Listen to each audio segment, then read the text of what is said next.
Bienvenido a este tutorial que demuestra lo fácil que es para un instructor agregar un elemento de contenido a un curso de Moodle utilizando el plugin Medial.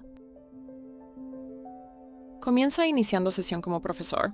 Una vez que estés en tu panel, dirígete a la esquina superior derecha y activa el modo de edición.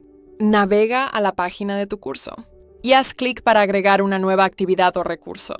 Busque el botón del plugin Medial. Esto le permite agregar un video a la página de su curso. Completa los detalles y desplázate hacia abajo para agregar contenido multimedia.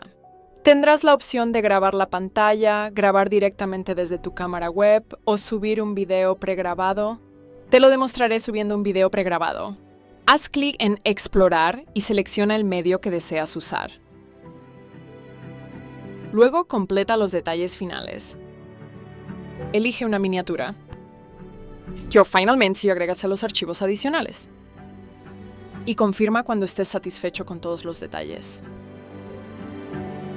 Finalmente, desplázate hacia abajo en la página para guardar y mostrar.